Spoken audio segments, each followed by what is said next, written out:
শিক্ষকরা জানতেন তার ছাত্রছাত্রীরা কি রেজাল্ট করবে? আজকের দিনে কি শিক্ষকরা বলতে পারেন আগামী পরীক্ষা কি হবে? নিশ্চয়ই না। আপনাদেরকে তো বলি নেই শিক্ষক ছাত্রছাত্রীর দিকে থ্রেট করতে। আমরা বলেছি খাতা যেভাবে দেখছেন সেভাবেই দেখবেন, কিন্তু খাতাগুলো সঠিকভাবে দেখবেন। এই যে ভুড়ি ভুড়ি জিপিএ আবার হঠাৎ করে ফেল, এর মধ্যে যে খাতা দেখার মধ্যে কোনো বাস্তবতা নাও তো থাকতে পারে। 1980 সালে পাবলিক পরীক্ষা অ্যাক্টে কোনো খাতা দেখার কোনো আইন ছিল না বলে অনেক ছেলে আত্মহত্যা করতো খাতা না দেখার কারণে। কারণ টেবুলেশন শীট দেখতো, খাতা পাল্টিয়ে দিত। আমার কচুয়াতে খাতা পাল্টিয়ে দিয়েছিল, আমি মন্ত্রী হিসেবে খাতা দেখে সেটাকে পুনরুদ্ধার করেছিলাম। উপরে ওএমআর শীট রয়েছে, ভিতরে খাতা পাল্টিয়ে ফেলেছে।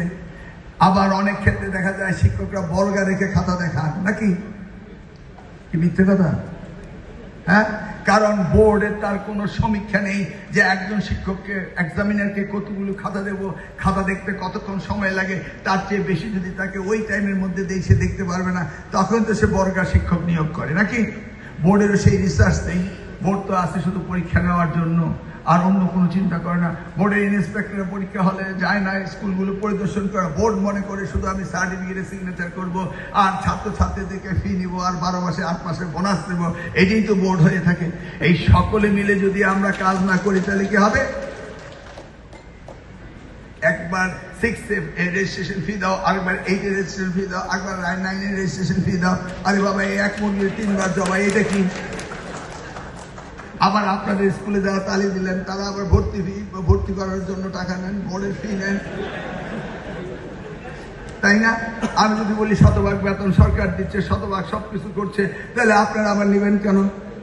আবার আপনারা আপনাদের ছাত্রছাত্রীদেরকে বিকালবেলা বলেন আমার প্রাইভেট কোচিং এ এসো। আবার দেখা যায় অনেক শিক্ষক, আমার কোচে, আমি জানি না সিলেটে কয়জন আছে, আমার কোচে অনেক শিক্ষক, স্বনামধন্য শিক্ষক, ওই হেডমাস্টার স্যার ভালো। আমি বলি আসসালামু আলাইকুম, আপনার ছেলে মেয়ে কয়জন? 2 জন। কোথায় পড়ান? কয় কুমিল্লা জেলা স্কুলে পড়াই।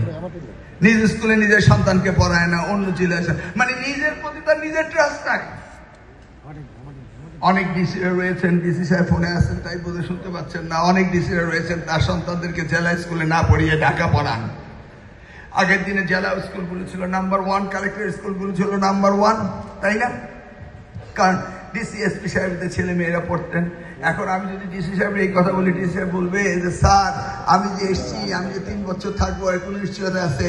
সকালবেলা হয়তো উইথড্র করতে পারেন, নাকি?